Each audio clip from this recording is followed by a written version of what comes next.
Yeah, we're back. Saturday night, Politics and Preppers podcast. And every Saturday night, 10 o'clock Central Time. Remember, Central Time. Noticed a couple of people when they've come in, they're getting in just about the time the show's over with. So some of them, unless we go over, they're just, like right at the end of the show and we're closing things down.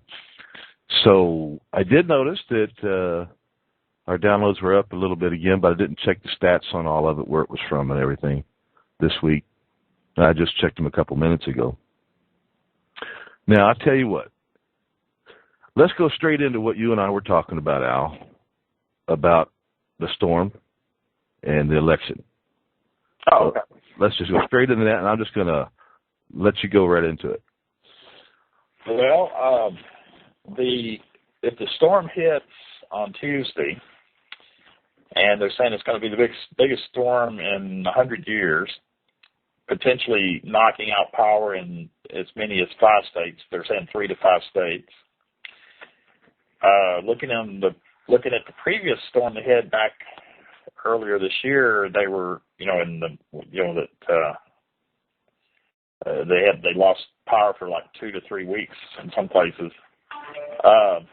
This will carry the power outage will carry past the election, which means 2 things. First of all, Obama will have front page media, again, quote unquote presidential during this emergency. And ABC, CBS, and all of them will be just focusing on how great a job he's doing. Right. And not only that, he'll be able to declare an emergency. Question is, what type of emergency and how much of the country will that emergency affect? And will it postpone the election? And will it postpone the election?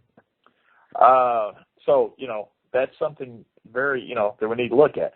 And I got this from Alex Jones' show Friday, and he was pointing out something that, I've known about for a while, and, I mean, you can go and read this in mainstream news, but countries do, such countries as the United States and Japan and China and Russia and, all the high-tech countries do have the ability to control weather.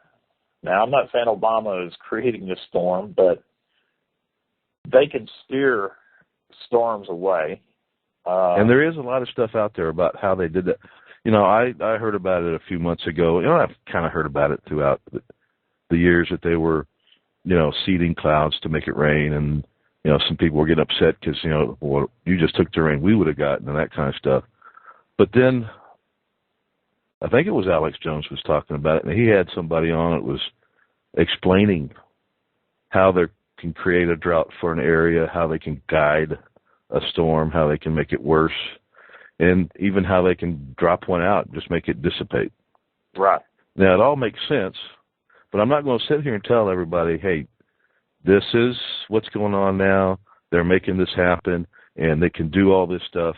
This is another one that's so far out there for most people, they're not going to even bother to check. But if you want to check, there's plenty of stuff out there on how they do it. And it made sense once I looked into it, how they do it. But I'm not going to sit here and get into all that right now.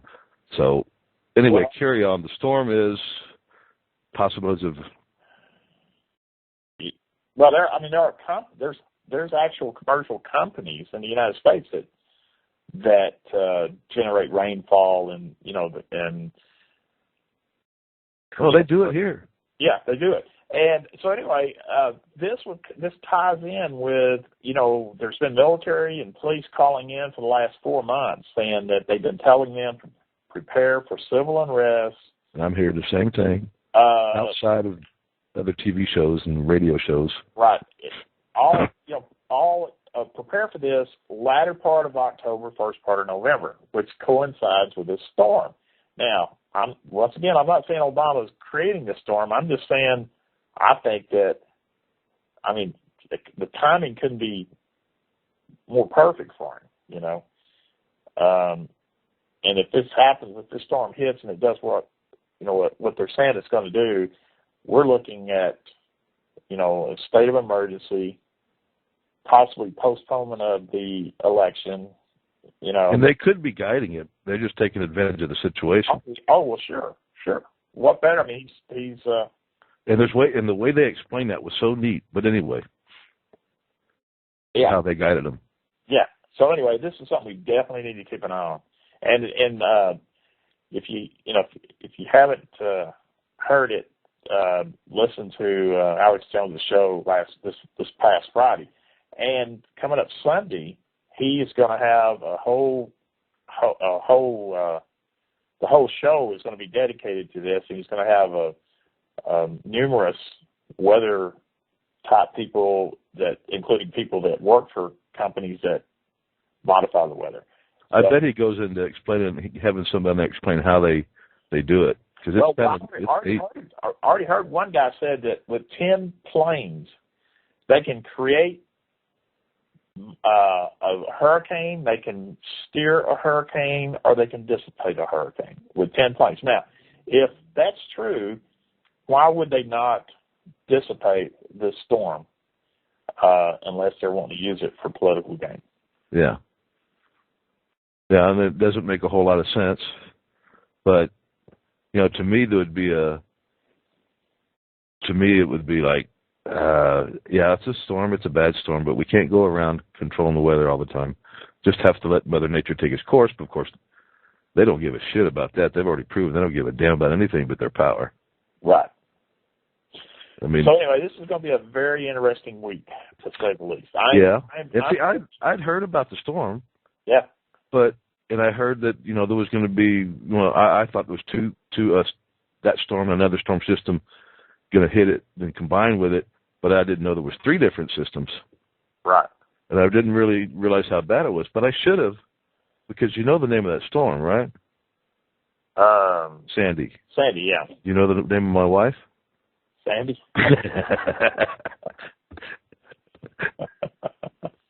But I guess that's any woman.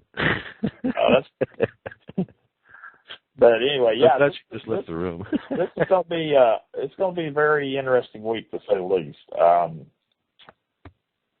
Well, we've been hearing all kinds of stuff about like October, surprise, late October, early November, and I've been hearing it, and I've been hearing the first week in November is like a definite thing that's where whatever is going to happen is going to be either introduced at that time. Like, say the storm was the problem, the first week would be whenever they decided to take control or make things happen to do whatever it is they want to try to accomplish. But everybody's been looking at all kinds of different things, and I was sitting with Jim the other night going, we're hearing about this situation, that situation overseas, Israel, maybe they'll create something going on over there, maybe one of the other countries, no telling what, there's 3 or 4 or 5 different ideas that are kind of like the mainstream thing. And I'm sitting there talking to Jim going, there's so much out there being talked about already about this stuff, and people are watching for it. I'm wondering if it's the same kind of shit they do, like magicians, like I said earlier, they get you watching one thing and they pull it out the other side, Yeah. Misdirection, misinformation. Because the government's really good about misdirection, misinformation. They've done that so many times, something could happen in front of everybody, and then they just start saying, well, it was this or it was that, or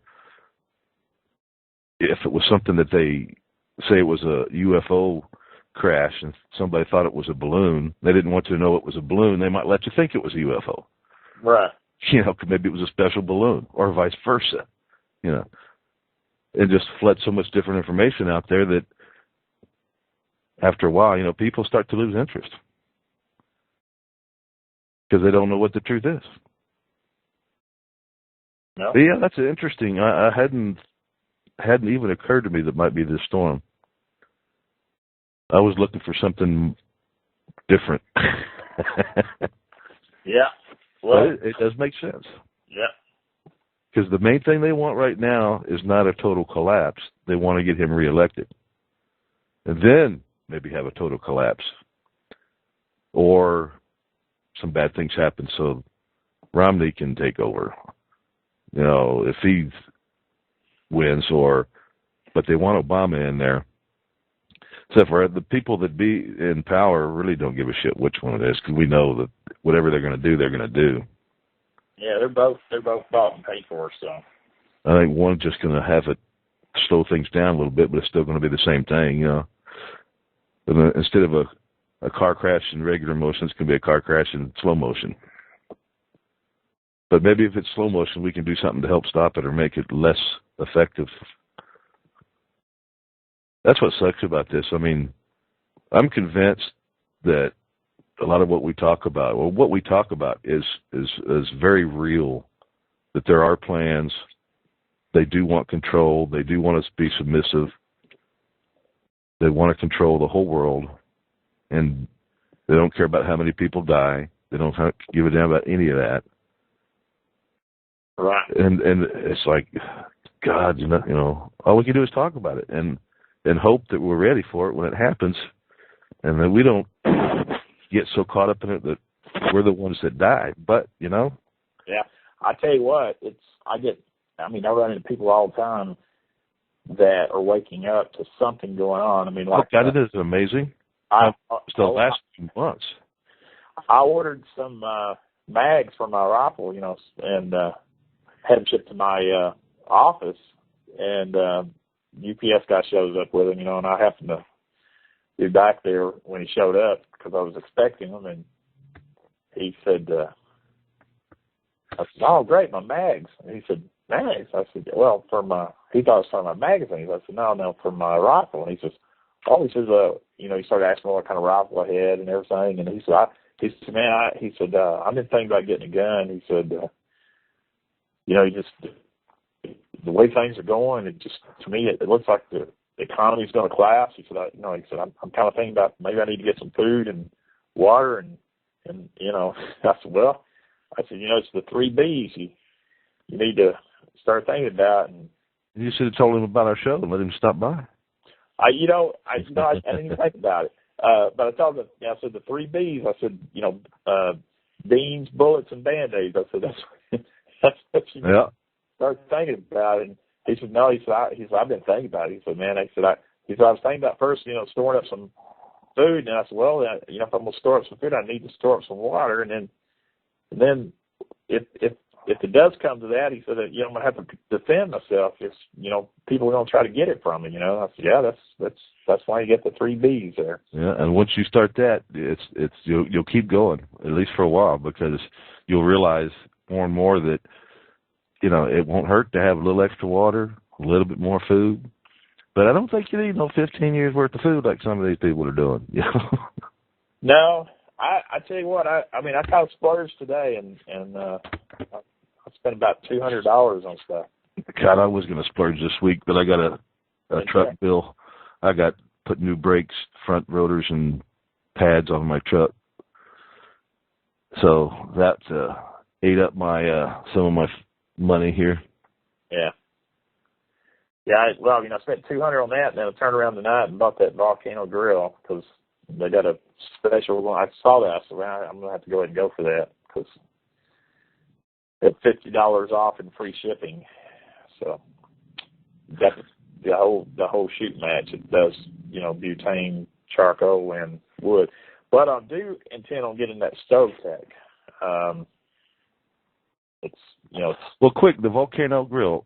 How long is that special going on? It ends November the 1st. Okay, so people that download this have time to find that.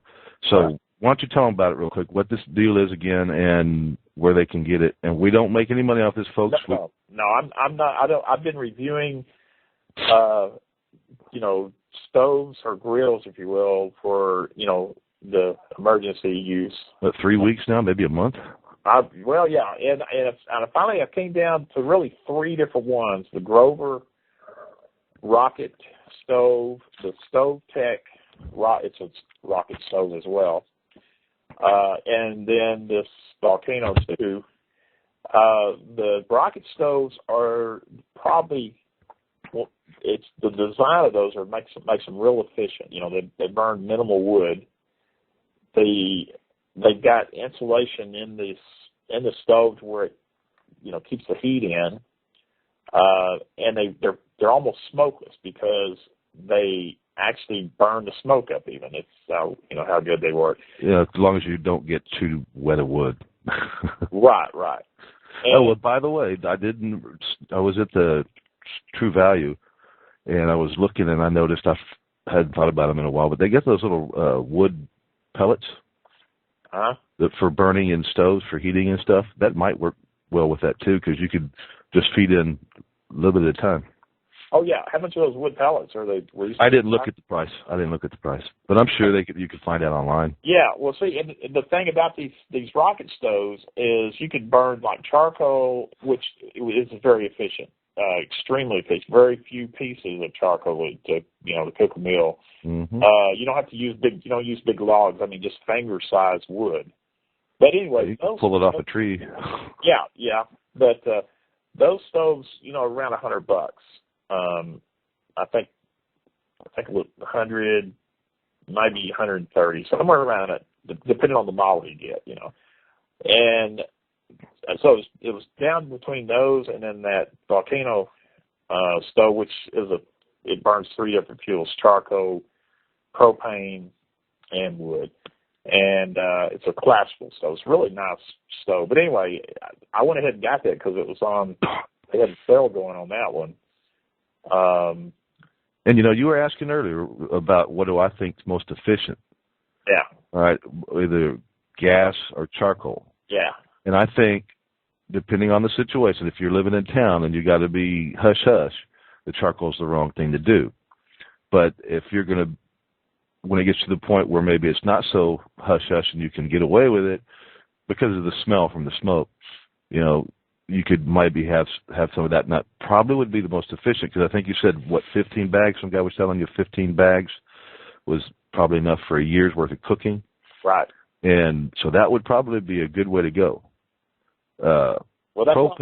Propane I would have, though, because if you want to be, as little smell as possible, that would be the way to do it.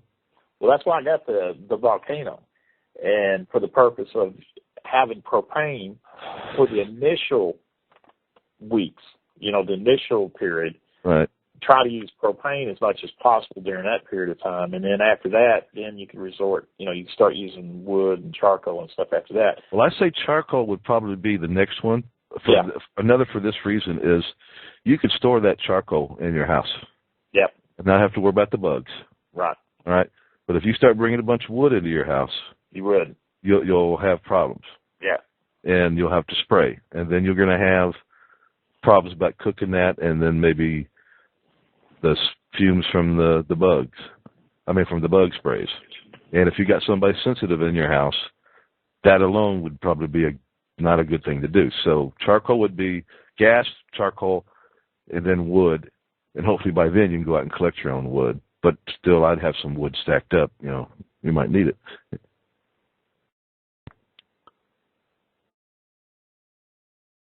Uh-oh, dead air. You still there? Yeah. Okay. It just got real quiet for a minute. So anyway, yeah. Gas for the initial, then charcoal so you can store it in your house, and then some wood stored outside, and then hopefully you get through the bad times and you can supplement your whatever you need from Mother Nature. Right. So that, you can heat water with it, pretty quickly, Yeah, most of the stuff as far as for, heating water, a lot of the type foods I'm storing up, basically require boiling water to, like dehydrated stuff. Right. Or boiling water and.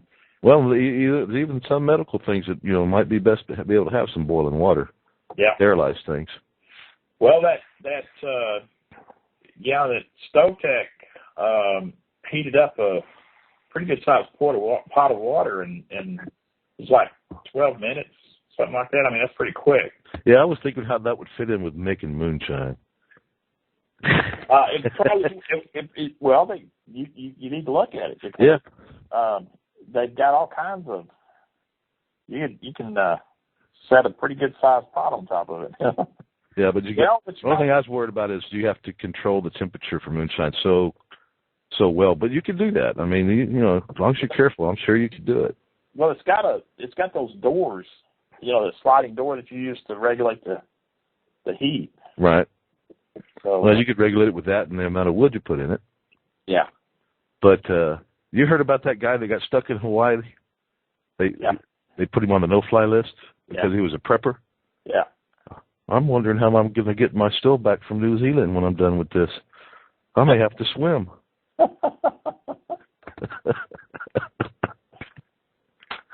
Anyway, little update on the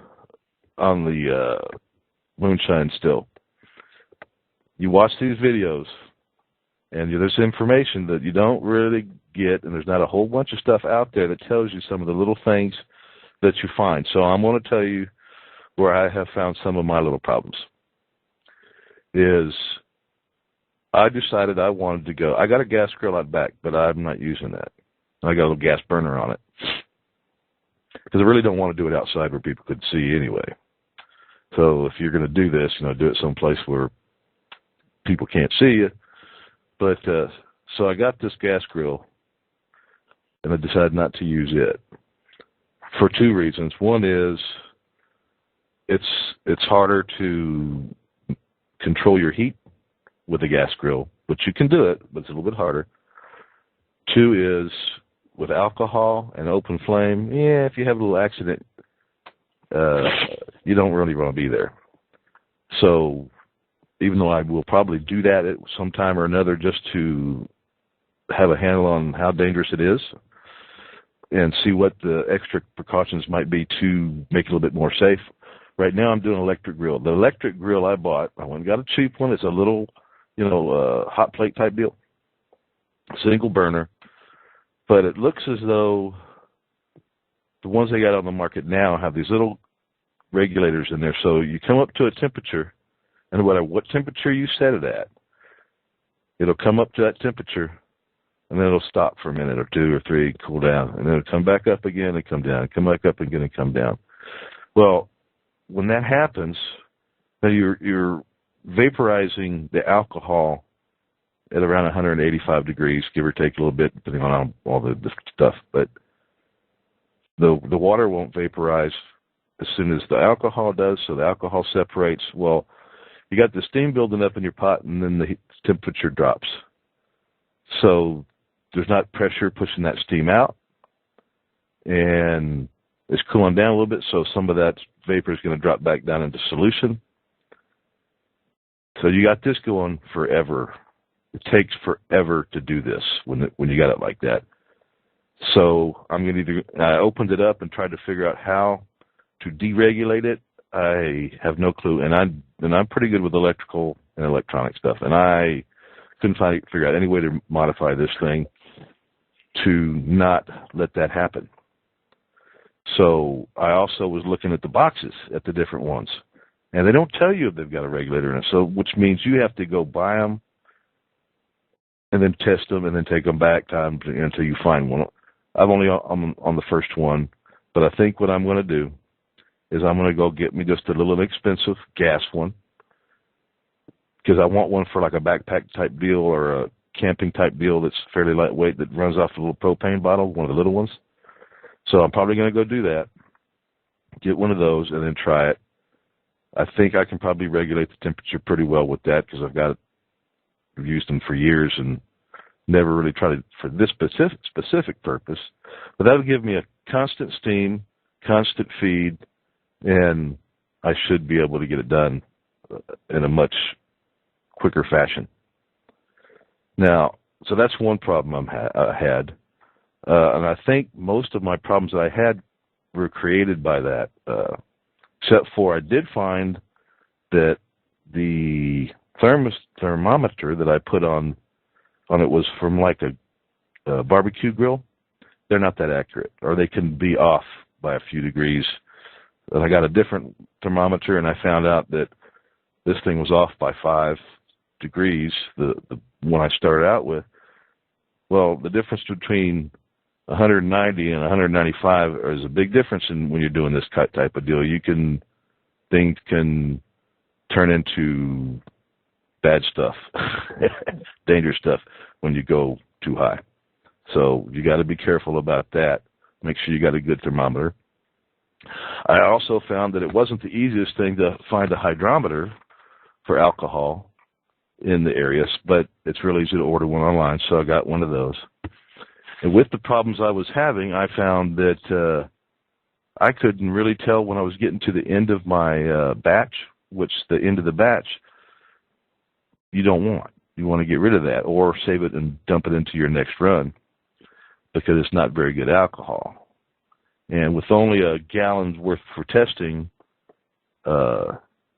when you take out the first 2 ounces and then the last part, you find that if you can miss that last part pretty quickly and end up with some of the nastier tasting stuff in with the good stuff. So you kind of ruin it.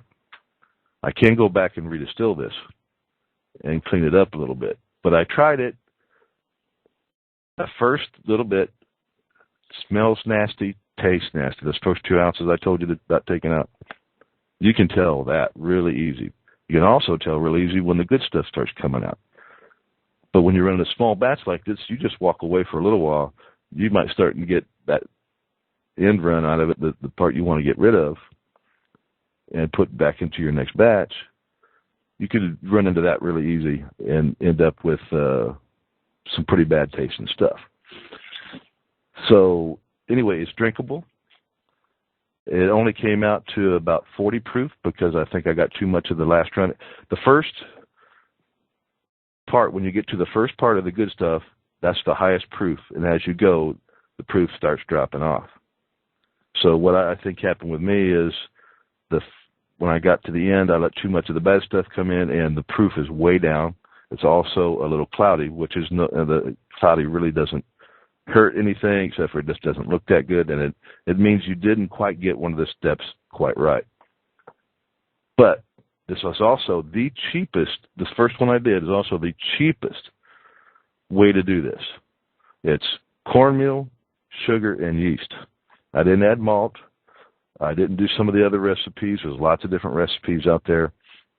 I went with the cheapest one because I figured while I'm learning how to do this right, I might as well go the cheap way instead of spending extra money that I don't need to.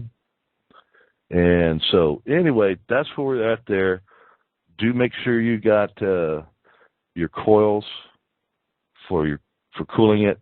Make sure you don't have any ups and downs in there so that steam, when it settles, doesn't start creating, a pocket of liquid. You want that steam to flow through all the way down, free, down into your cooling, your worm. So be careful about that. If you accidentally crimp your coil a little bit, your copper tubing a little bit, just as long as it's not crimp too much, it's not going to hurt anything. But if you crimp it a lot, you're going to need to fix that. I crimped mine a little bit, and I found it didn't hurt anything. So my next one is I went and picked up some Sweet Feed, and that's got molasses and several different kinds of grains, and I'm going to try that one next because that's like $9 for a 50-pound bag. You can make a lot with that. And it's supposed to be a pretty good recipe. And then when I get things kind of lined up and I got some good tasting stuff and stuff that I like, that's when I'm going to make my apple pie moonshine. Because I got to get that tried. I got to see how that's any good or not. Yeah. But I have been warned. When you're drinking 140, 150, 180, 190 proof alcohol, and it tastes good, you better be careful because it's going to kick you in the backside. It won't even sneak up to you. It'll just come up and right in your face. Whack. Have you looked at you can buy these distilled water makers. Have you seen those? Yeah, I think that's probably what I was looking at today. I just kind of glanced. There was one, excuse me. There's one that looks kind of like a coffee pot type deal, but not really quite like a coffee pot. Yeah. Fairly good size, and it's a distillery type thing. And I saw a video. I really didn't check into it too much yet, but I was thinking about going back and trying that. My mother had one of those when I was growing up. I mean, she made water with it, distilled water. And you can do that with this too, but really, I don't think you need to. If you go get you a couple of nice filters, then there's a lot of them on the market. They will clean up a lot of water. Well, so what I was going to tell you is before she got that, which made her get it, was she was buying distilled water from a company, and one time they got some water from them, and it tasted like it had a hint of alcohol in it. and my dad was saying, well, they must have been distilling moonshine or something. Somebody must have been doing something like that, and I don't know. It could have been, where they cleaned it or something. Who knows? But anyway, they kind of freaked out about it, and he ended up buying her a distillery, a water distiller. Well, that little one that I saw, that might be good for somebody who goes, I'd like to have a little bit of alcohol, but I'm not going to go making it and trying to barter with it. But there might be some times I might want a little bit of a drink to kick back and relax, They might just buy a little one of those. Well, the one you were looking at was electric?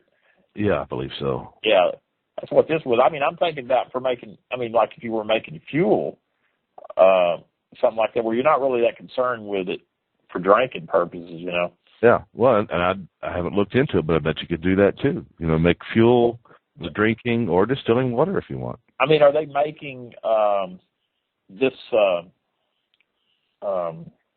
ethanol? I mean, is that what they're doing? Is that how they're making ethanol with? Yeah. I can I can turn this one into that real easy. I'm probably going to do it here once I get this other part figured out. Once I get to the point where I know I've got this down, then I'm going to go to alcohol for fuel, then I'm going to tear it apart, and I'm done. Unless I need it someday. I thought I'd read somewhere where it took like 12 gallons of water to make a gallon of ethanol. I don't know. I haven't gotten there with it yet.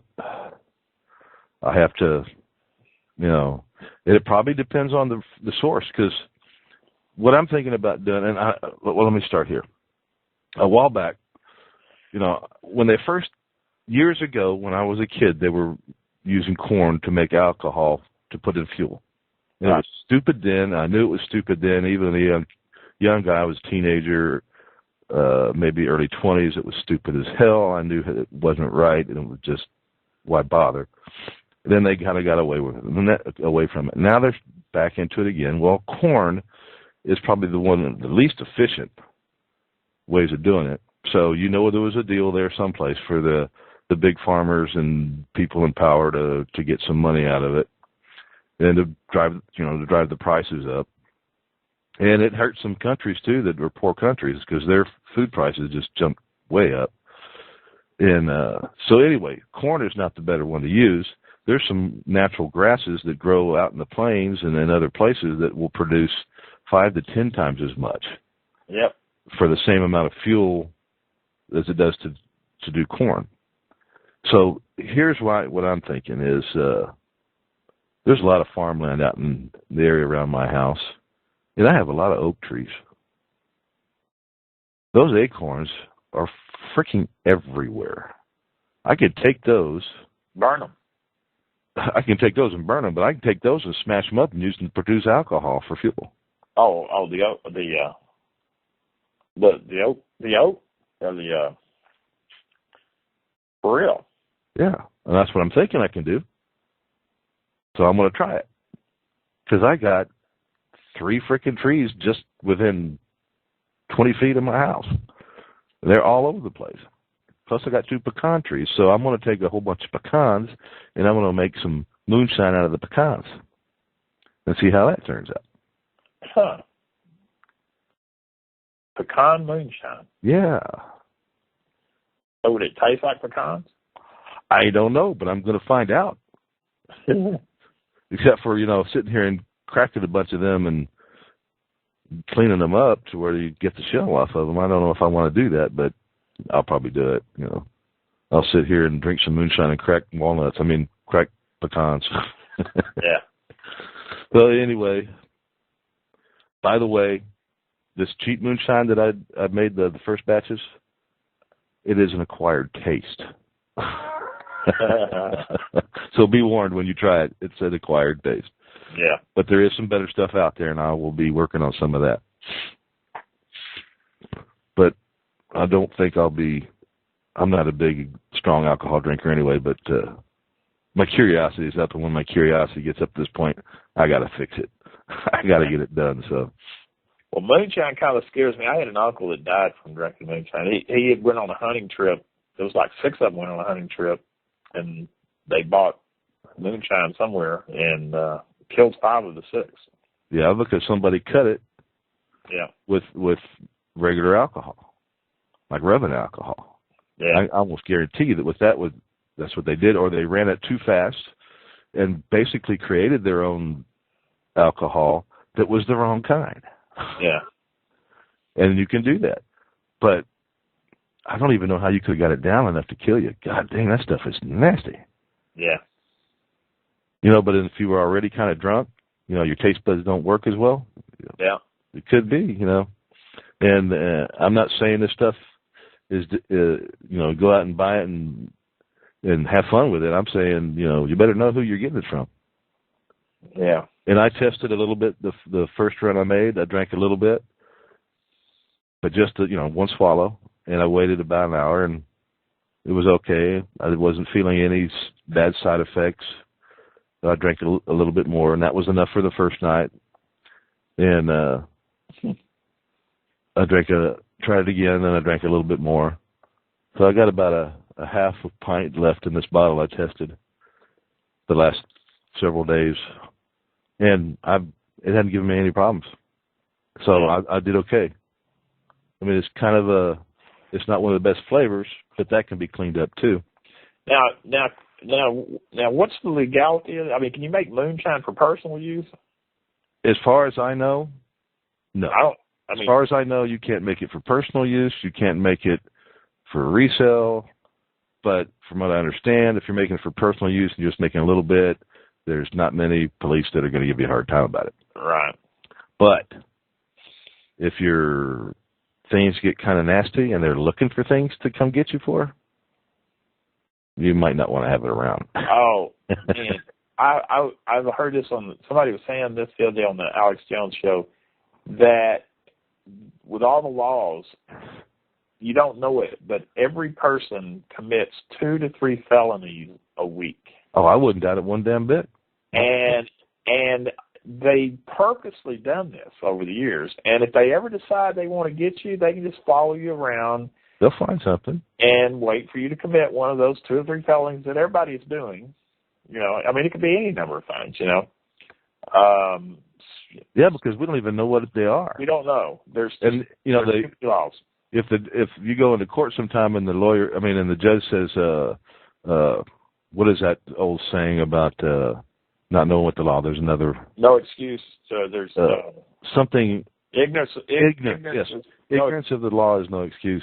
Yeah. I'm going, okay, maybe I ought to just bring all these law books in with all these laws and tell you, can you recite every damn one of them?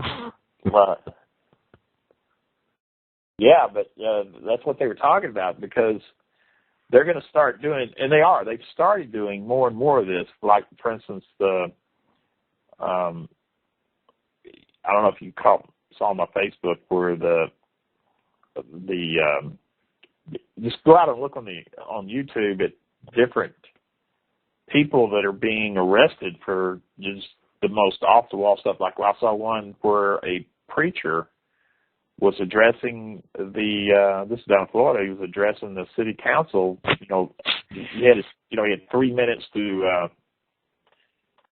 speak about anything, basically, and he was kind of chastising them for they had arrested a guy the week before because they didn't like what he was saying. He was just basically kind of chastising them. You know, you ought to be ashamed of yourself for not allowing this man to speak, et cetera, et cetera. Didn't raise his voice. He couldn't have been any more civil. And they were going to arrest him. And one of the council members got up and said, I am leaving this. You're in violation of his First Amendment right. And I'm not going to sit on a city council like this, you know. And but anyway, it was just amazing. And you're seeing more and more of this kind of stuff going on. And I think what they want to do is, you know, start giving you a record. Yeah, because they got you in the books then. You know, you can't own a gun anymore. Right, you can't own a gun anymore. Well, that's another thing that's been talked about lately is, you know, if they're talking about if they put you on a no-fly list, then you can't buy guns. Yeah. You know, if you have, if the IRS says you owe money, of course, we know how the IRS does it. They don't have to prove a damn thing. Right. They just come in and take everything and put you in jail, and, you know, maybe you'll get a court date someday. But you have to prove them wrong. Well, what they're talking about is IRS, if they say you owe money, you're going on the no-fly list, you won't be able to get a passport, and you won't be able to buy a gun. And, you know, the IRS don't take you to court. You have to take them to court. You have to take them to court, yeah. Yeah. Yeah. And that's bullshit, you know? Well, it's going to get worse and worse and worse. I mean, there's no getting around it. It's going to get so bad to the point where there's going to be so many people in a mess with the government, you know, that... Well, I had a friend of mine tell me, you know, better go get your passport now. I said, I don't plan on leaving. No. Whatever happens, I'm staying here, and maybe it's a situation where I have to just wait it out and stay off the streets, and maybe everything will be all right. Maybe it's something I'll have to fight for. But, you know, there's a whole bunch of people that have died for this country for many years, and maybe I'll end up being one of them. Maybe I'll make it, maybe I won't, but yeah, I ain't going to sit back. No. I hate to say it, but I think it's going to come down to a fight. Yeah, and I've noticed that there is a whole lot more stuff I'm seeing for sniper training, you know, because people can use the sniper training, of course, to attack, but to defend themselves from a distance. Right. But also be able to blend in and be able to get away from situations, because the snipers are trained very well in camouflage, you know, and survival. But you know what? The thing that's going to happen if we get in a situation where there's a total collapse, they're in the process of deploying 30,000 drones, armed drones. Yes, yes. And, you know, when they come around, you might kill all the, you know, the UN guys or whatever you want to call them. You might kill them all, but there's going to be that drone up there. Just drop a rocket on your house. Yeah, but hopefully there's enough people in the military waking up. And once their family, they see this might be my family that this is being done to, you know, we can't do everything ourselves. We have to hope that there's plenty of other people and places that will be able to stand up and say, no, this isn't happening. I'm not going to do it. Well, the Alex had a Soldier X guy on there last week, telling, you know, all the stuff they've been telling them, you know, all the prepping they've been doing for civil unrest or whatever. And he said out of all of his people he worked with, about 80% of them were not going to go along with it. And that's what I'm hearing. You know, I live in a highly military area. There's Army, Air Force, you know, bases all over the place around here. Oh, yeah. And don't you have about 15 Air Force bases down in San Antonio? Well, maybe not 15. Quite a few. 12 and a half. Yeah. Yeah, there's several of them down here. And we got a lot of training bases. We got Air Force Randolph, which is, you know, like a big command post and a training area. And I know a few of them. Yeah. And so far, I'm very careful about which ones I talk to, but so far, I don't know one that's going along with it, although they have everyone to a T knows a couple that would probably go along with it. But I mean, and the ones you talk to, are they aware that something's going to happen? Not every one of them. Of course, you get your mixture in there. Some of them are aware that there's a big possibility that something's going to happen. Some of them are just like kind of aware that things aren't right. And then there's other ones that, oh, you're crazy. Yeah. But they also would sit there and say, if it does, I'm not going along with it. That's bullshit. Yeah. No, so they're not calling me crazy for it. Well, see, that's why I think the plan, one of the plans I've heard that they would implement would be just create civil unrest and just let everybody kill everybody off. They don't need the police or the military, because all the police and military go home to their families. Yeah. So they don't need all that. They just, if you get enough starving people out there. The military wouldn't stay together too long either. Well, that's what I'm saying. Yeah. They all go home. They're going to say the country's collapsed. Who cares about, I'm going home to protect my family. Yeah, but look what happened. Look what's happened many times in the past, and these people don't figure it out. That once people get an idea of who's behind it all, they go after them. Oh yeah. They think they got all these brains, and they underestimate the enemy. And that's another thing I want to kind of see if I can get this through without sounding too bad to people that might listen. One of the guys that I've known for years has a bit of a prejudiced tendencies, and I can see him letting that prejudice get in his way. If you, say a firefight, protect your family, your home, whatever, in a survival situation, or you may be getting close to one, if you're mad, if you hate the enemy so bad you can't think straight, yeah, you're going to lose. You need to drop that crap, because not only will it affect you and how you make decisions, and usually bad decisions, because you don't think it through. You're reacting on emotion instead of with your brains. You're going to screw yourself and your family. You're going to screw yourself up and your family and whoever's depending on you.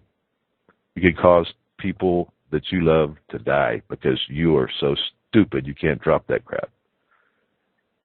And at the same time, and this goes for every race.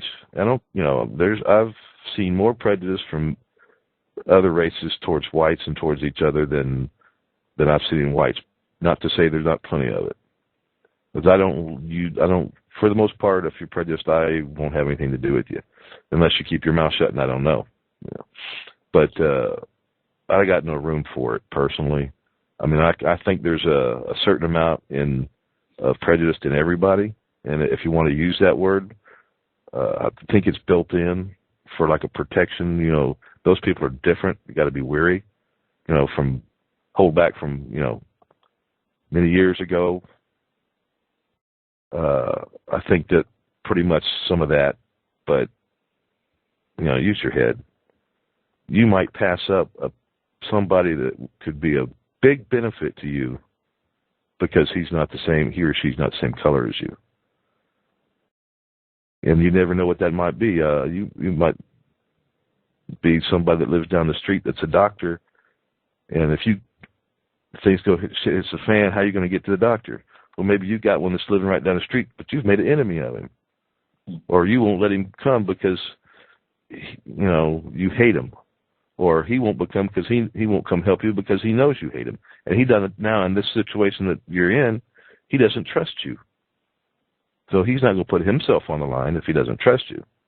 Maybe you're just going to drag him off and get rid of him.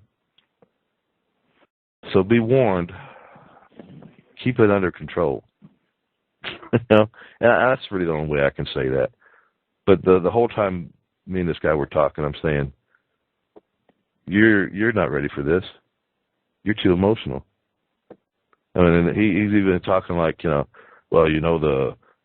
this color is gonna and gangbangers, and that race won't last very long because they all hold their guns sideways.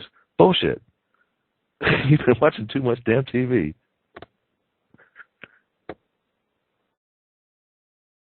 Anyway, I don't know any better way to put that.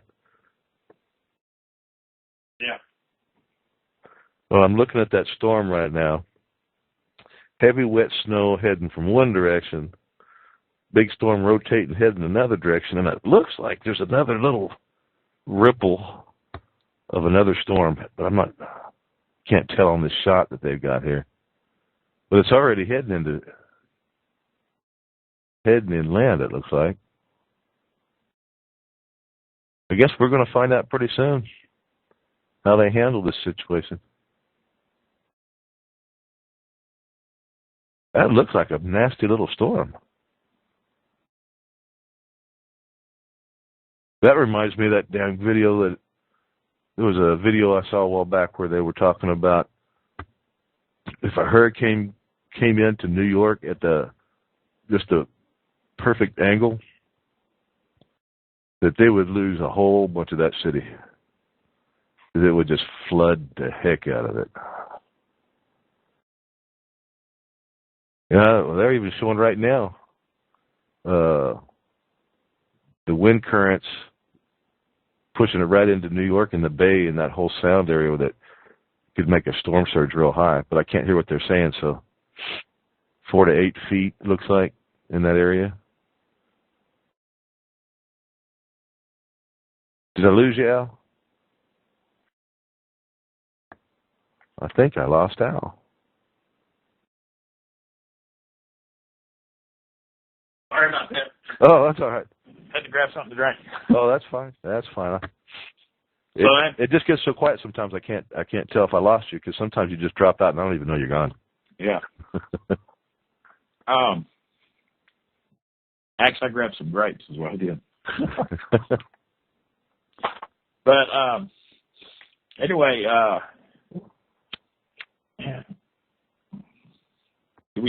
did we talk about anything about prepping this? Well, we talked about the stoves. We talked about the alcohol, the moonshine stuff. And I want to remember and remind everybody that maybe if you're new to this, the reason I brought up moonshine was not so you could sit around and get drunk. And I know that maybe alcoholic going out there, well, maybe I got to get that because, I won't be able to get my alcohol, seeing shit hits the fan. This is for barter, and you can use it for cleaning wounds and stuff too, But if certain situations happen and you get past the bad times, you're going to need things that you don't have, and you're going to need things to be able to trade for it. Because you come to me with a gold coin or a couple ounces of gold or whatever and say, I need some food. Well,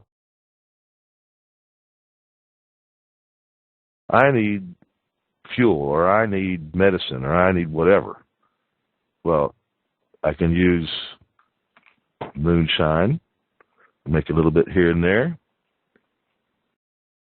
to trade for something.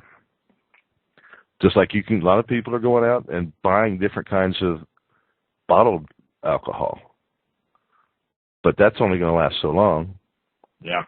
So I'm thinking, make your own. You can make it out of a lot of different things. I've got apple trees down the road that are usually made for like cooking apples. They're not the real soft ones. They're green, fairly hard apples. Although they have a pretty good flavor, but they're mainly been put here for leftover from older folks that have lived in the area that would go out and pick them, cut them up, and cook them in apple pie and stuff like that. And there's some peach trees down the road. That's another source. You could have grapes grown out back, make wine or alcohol, different types. Like I was talking about using pecan trees. This area just got pecan trees out the wazoo. And I could go a couple miles down the road down near the bottom of the low area here, and there's a whole bunch more down in that area. Well, speaking of apples, I bought some jars of fruit today. The first time I've seen them. I don't know if it's new or it's the brand is Polar. They had them at Walmart. And I don't know if this is the introductory price or sale or whatever. It was $1 a jar. They had like apple, sliding. Cans or jars? It was jars. Okay. And they had apples and strawberries, mandarin, orange. They were in like a syrup. But I was wondering, they had about a 3-year expiration date on it. Yeah, and you can rotate those out, Yeah, but I was also wondering if you took that. I'm assuming it's almost like they were canned the way that it was done to get a 3-year. It probably was, which is just what I was looking at before you called, or when you called me before the show. I was looking at canning videos. And trying to figure out, what kind of budget you need to be able to do it, to get the equipment you need, and really you don't need a whole lot of budget. You need jars, and you need a couple of pots you can put hot water in. You don't need to go out and get a big pressure cooker or anything. You can, but you don't have to. You get this little rack that you put your mason jars in. And put them in there. You boil them first and get them clean, and then go through all the steps. I looked at the fruits, the way they were doing those, and there's different kinds of fruits and different kinds of things that you would jar, vegetables and stuff, have to be done a little bit differently. So if you get interested in that, there's a lot of stuff on the internet that shows you how to do that, lots of YouTube videos, or you can go get a book or a DVD, whatever you want, and put that aside for later, because we can't get all the knowledge we need, but we can have it available. Unless you have to bug out, you can't take everything with you. But if you're staying where you're at in a long-term situation, you can have information available there for you to learn it as you need it. Yeah.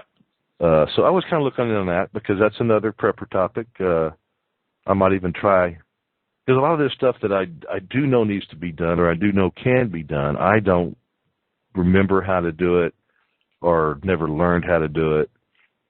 So I'm going to go back through and do some of them, like I did this, this last project that I'm still working on. Just to be able to say I did it, know how to do it, and be able to talk about it with a little bit of experience behind me, even though I'm not an expert. I can make some shine that'll get you drunk. I know that much.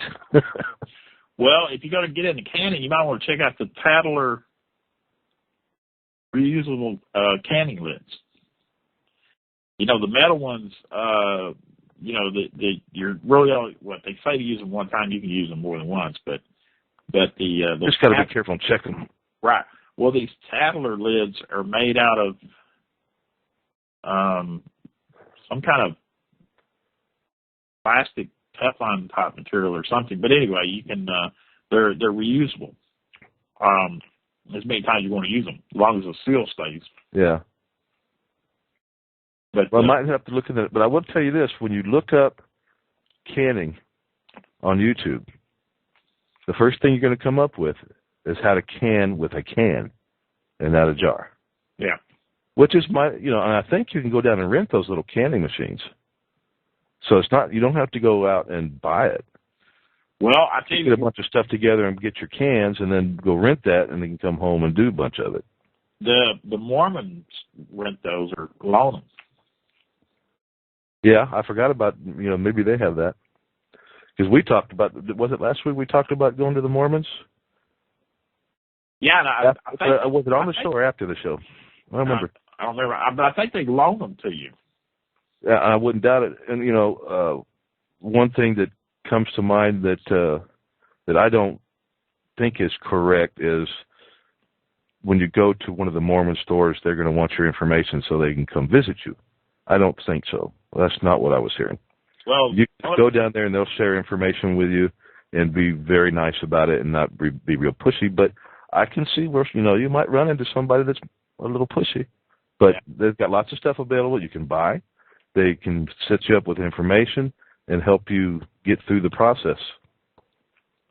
So what's the difference in canning with a can versus canning in a jar? I bet the cans are cheaper. although you can't reuse them. I don't know if there's anything good one way or the other on it. If I'm going to put up a bunch of dried goods, though, and I wouldn't put them in jars. I'd probably put them in the cans. So how do they vacuum seal them? They don't. They put Oxygen oxygen absorbers in it. Yeah. Fill it up to the top, put an oxygen absorber, and then put your lid on and seal it up. But if you're worried about that, you could get yourself some wax and dip each end in it. Well, why couldn't you use help. Why couldn't you use like a paint can? You can. You know, because I mean, you hammer that sucker in there, it ain't no air going to leak in.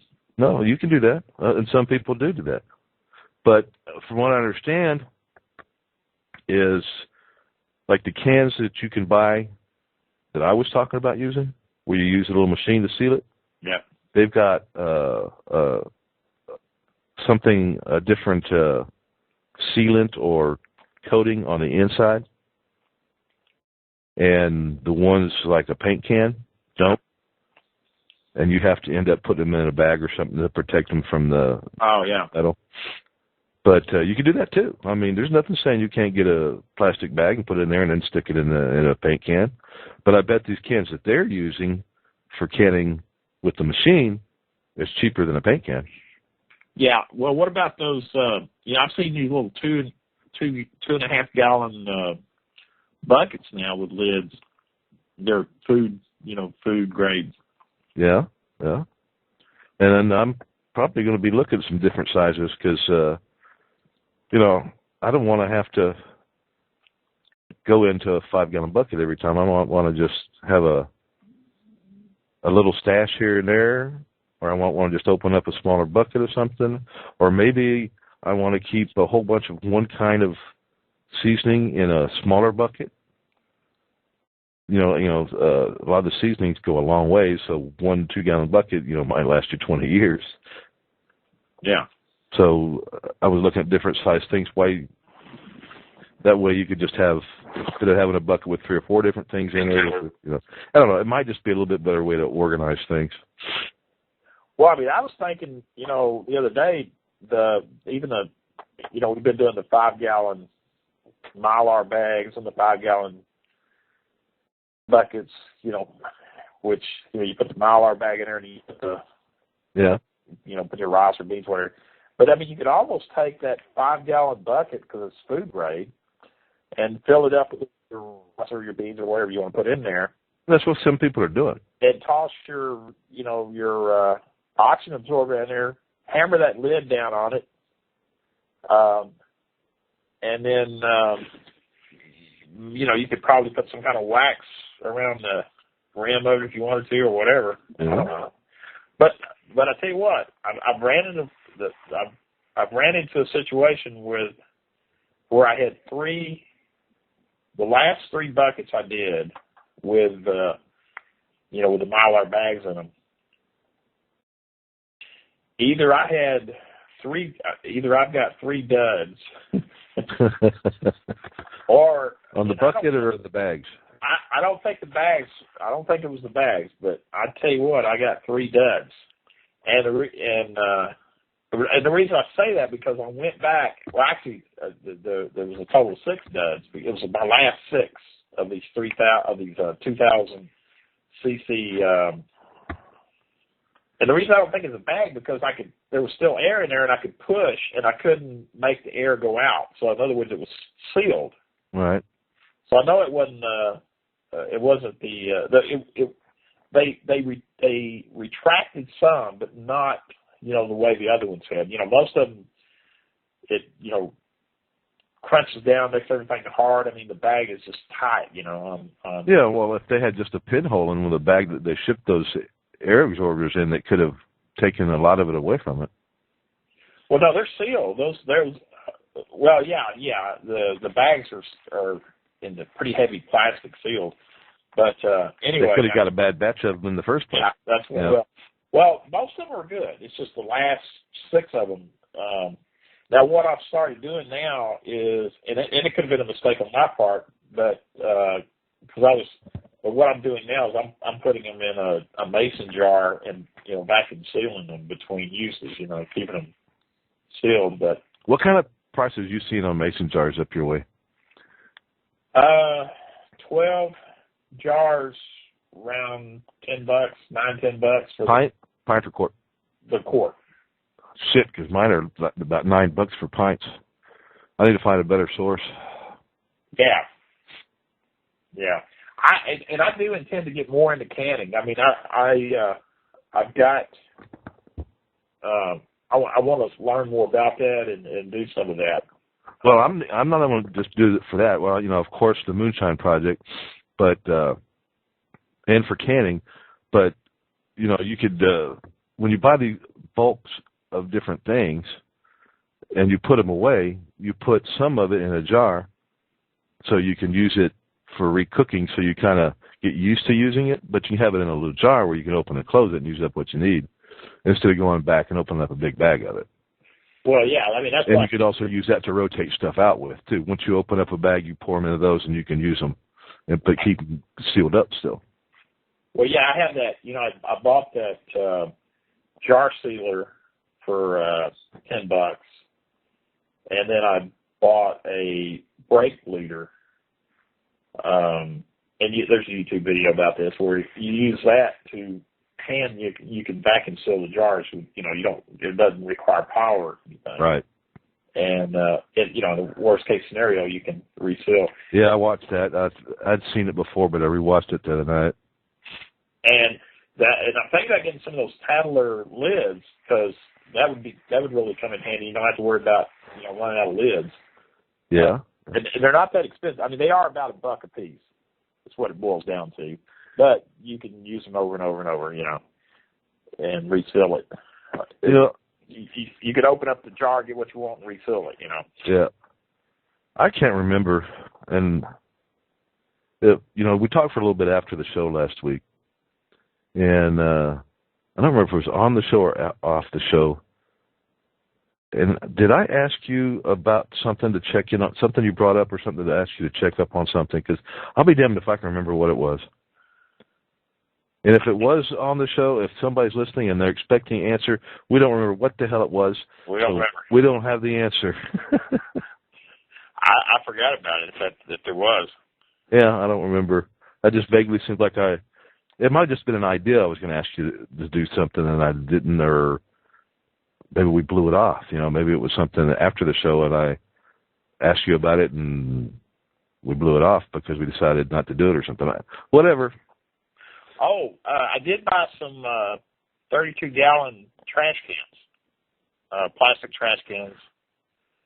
They're $15 a piece at Lowe's, and I'm gonna store water in. That'll work. It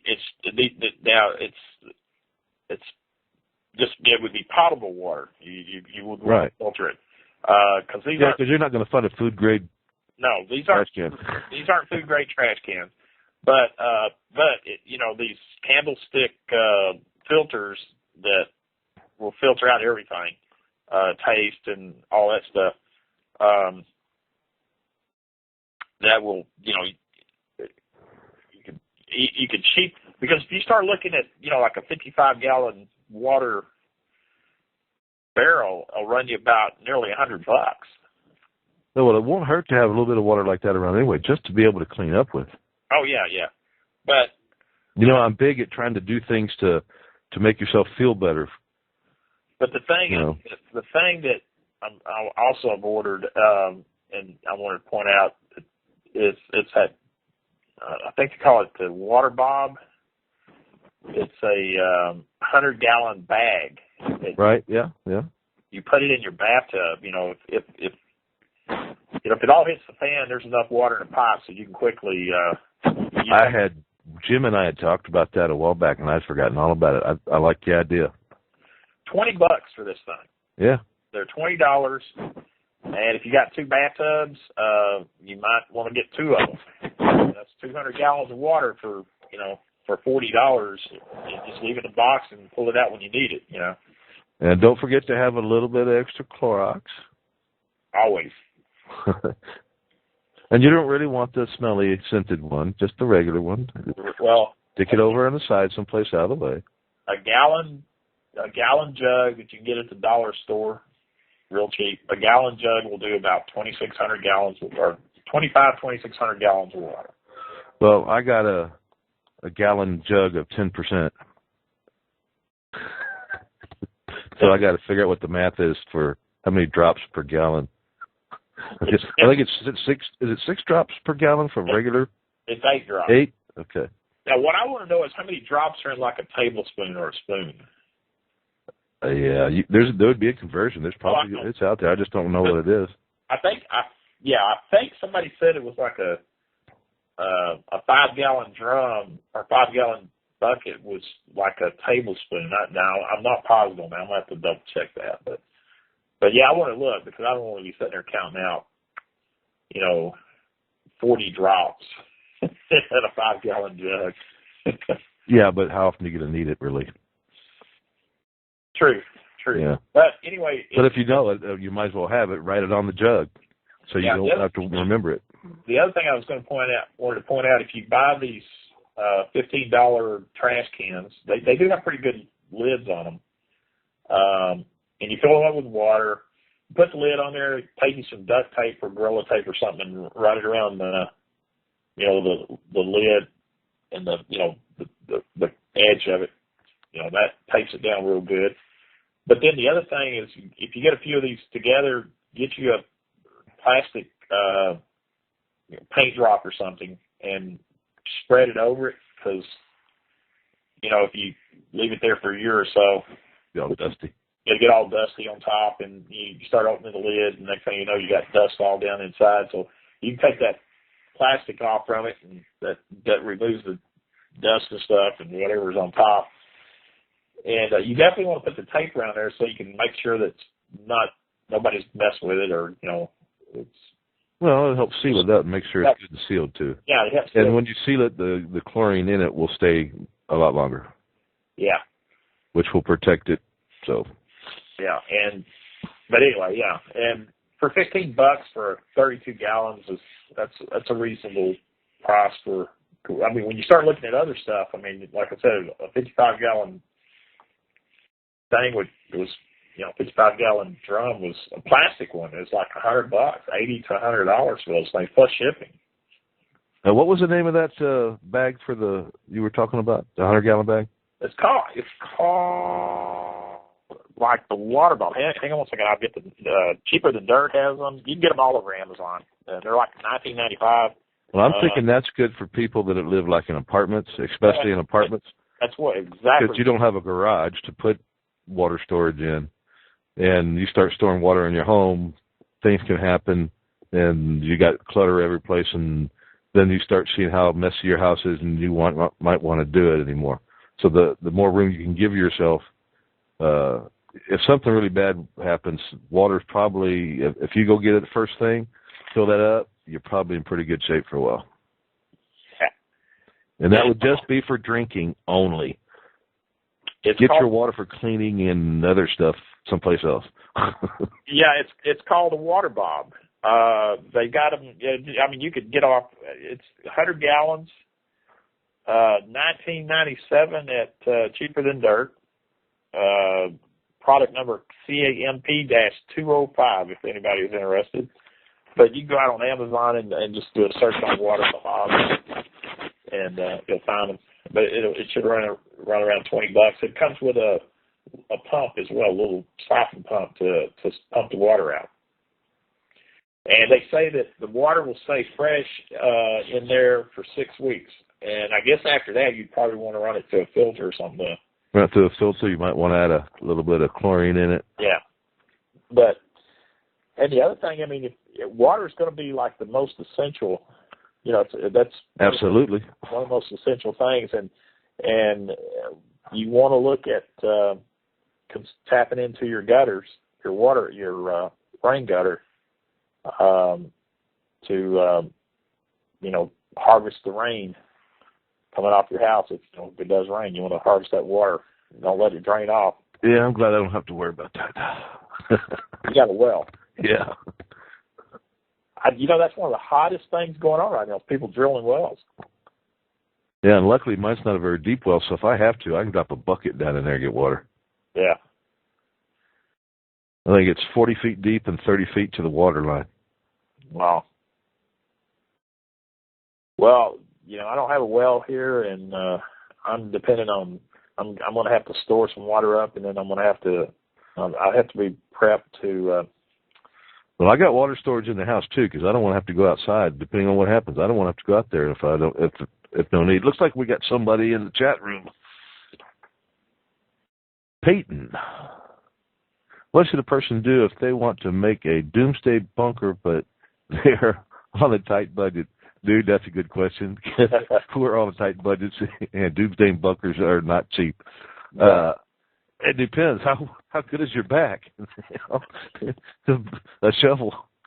And I don't mean to be smart alecky about it, but there's really no answer to something like that. Really depends on your budget. They've got the big storage containers they use for shipping. They've got different sizes of those. Some people are putting those in the ground. You got to put them down at least, and you got to be down at least 10 feet. Yeah. And depending on where you're at, depends on how hard it's going to be to put them in the ground. If you're talking about a tight budget that you can't afford to go rent a backhoe or something for a day, if you're talking about that being too expensive, then shoot, I don't know what to tell you. But you could that would be a cheap way of doing it, or the cheapest way of doing it. Of course, you still have to come up with a way to get air and stuff, which there's ways to do that. They got hand pumps. They've got, you could have little fans with run off of batteries. You could have a little crank generator you could use to charge the batteries up inside there. You're also going to want some kind of filtration system for the air. Sanitation. That's big. How long do you want to stay in it? So if you're on a budget, that budget's going to a tight budget is going to limit you a whole lot on how long you can stay in there, because you can only do so much with sanitation on the tight budget. Might just be buckets, 5-gallon buckets that they use for like camping and stuff. They've got some of those. You can put a little lid on. They got the chemical you can put in there. That's one thing. They're also just great for just plain storage, keeping your stuff in. If you've got a lot of stuff you want to put in it and you can't put it in the ground yet, you can keep stuff stored in it until maybe you could bring up the budget to the point where you could go rent something to put it in the ground. But you also have to have a way to get in. So you would have to look at what kind of budget does it take to put in some kind of entrance. I really hadn't thought about that, but there's probably a lot of different things you could do on a fairly tight budget for an entryway. Yeah, there's a lot of information on the web. And you got to have an escape hatch. An escape hatch. But, of course, every entrance you have, you would, if you can't hide the thing and people could possibly find it fairly easy, that entranceway should be protected in several ways. It has to be pretty strong.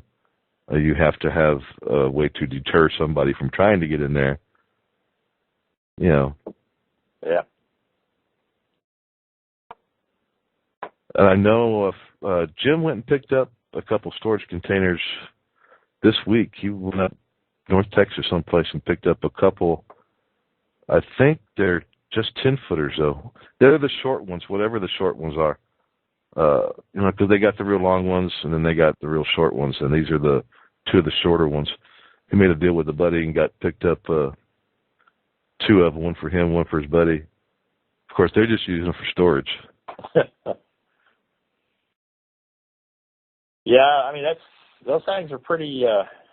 They're pretty solid and versatile, because you could get one small one, and then when your budget allowed, you get another small one and another one, and as much as you need, and connect them, and gradually build your bunker in into a bigger thing. That would be probably the cheapest, easiest way to do it, because you put one in the ground as your budget allows, and then if your budget allowed, another year or two, or months or whatever your budget allowed.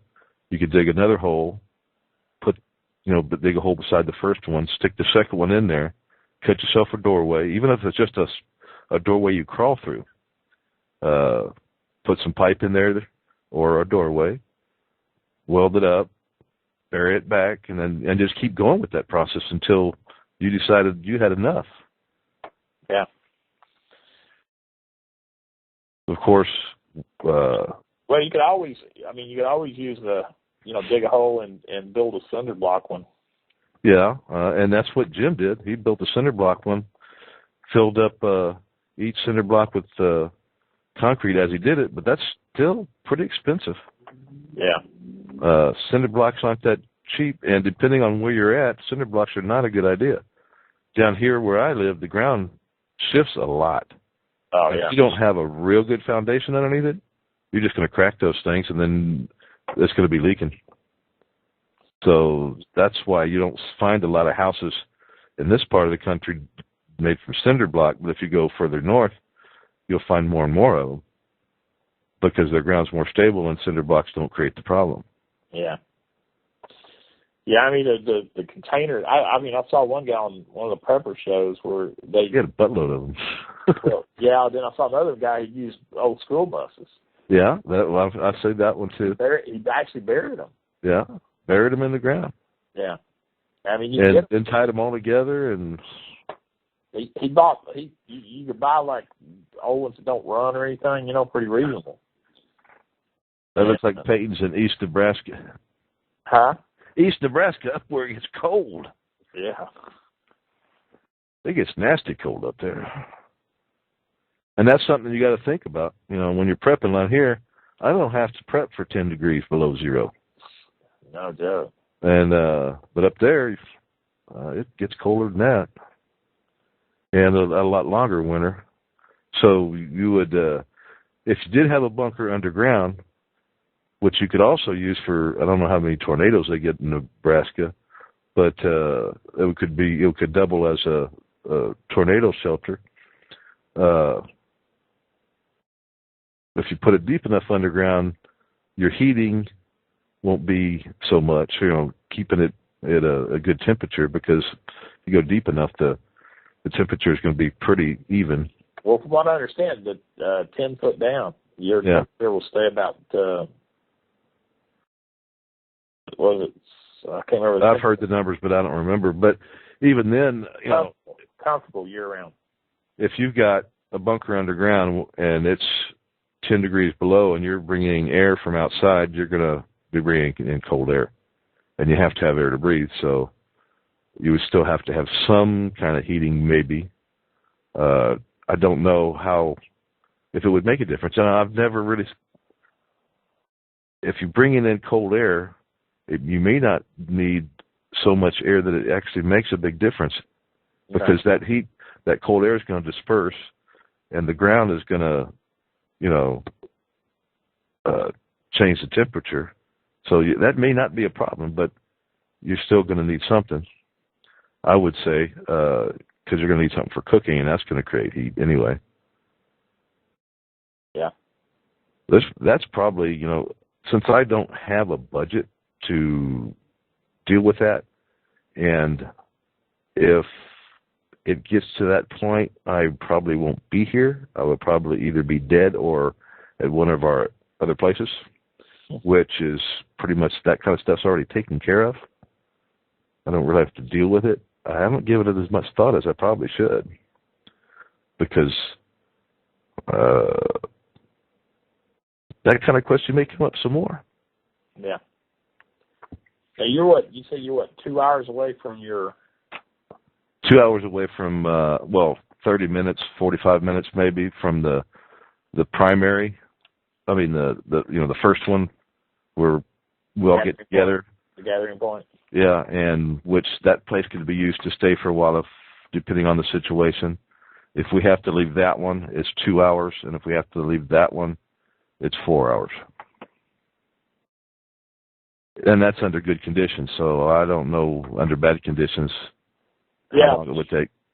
Yeah, see that Soldier X was talking the other night that they're going to shut down the roads that would be one of the first things they do is shut down the roads and gas stations. And they're going to have portable stations they were setting up that they would set up. And, and they're going to require you to, adhere to all kinds of rules and regulations in order to get fuel or to get food or whatever initially. Yeah, see, that's one of the reasons I'm thinking, depending on the situation. And I know I keep saying that but it does. It just, so many different scenarios you're thinking about. We could look at if it's a government thing and they don't want you to travel. Well, you pretty much might as well just stay where you're at, because if you're moving, the satellites or drones will be able to find you. Oh, sure. So if they're moving, you'll be found. Yeah. So, like I said, my primary is to stay. Yeah, the worst situation would be, if you try to go somewhere and you carry all your stuff with you and they stop you and they confiscate everything, Yeah. Yeah. And I don't want to get into that, but you do what you got to do either way. It's going to be a shootout at that point. Yeah. And I figure that I won't need it. Because if you don't have your food and stuff, I mean, that's like if they come around trying to confiscate weapons and food, you might as well, you have to shoot it out with them, because... Yeah, might as well just stand up, because that's pretty much going to be the end of it anyway. Might as well go fast and slow, right? Yeah, that's going to be the end of it for you, because if you don't have food, you certainly don't want to go to the FEMA camp, or whatever kind of camp they want to call it. Which, by the way... Re-education camp. Well, that's what they call them in the Army Red. Yeah. They call it a re-education camp. And that means that they already have a list of who they're going to keep and who they're not going to keep. I'm on the list of keep. No, not keep. No, not keep is what I meant, yeah. Yeah. I know anybody that's, if you're a veteran, you're considered a terrorist, so they're not going to keep you. Well, if you don't vote for Obama, you're probably considered a terrorist. So I'm on the list. Yeah, that's true. Well, we've been on about an hour and a half now, so I'm going to say, Peyton, thanks for stopping by. Stop by again next Saturday if you got time, if you want to. We will be back at Politics and Preppers, 10 o'clock Central Time, next Saturday. I also remind you to stop by my website. Take a look. Let me know what you think. It's called bestbugoutbagcontent.com. So stop by there, give it a visit. Let me know what you think. Al, once again, thanks for stopping by. Yeah. And if you want to hang on after the show and visit a little bit, we can do that. So thanks for stopping by, everybody. We'll be back next week. And that's all for tonight. Thanks, Peyton.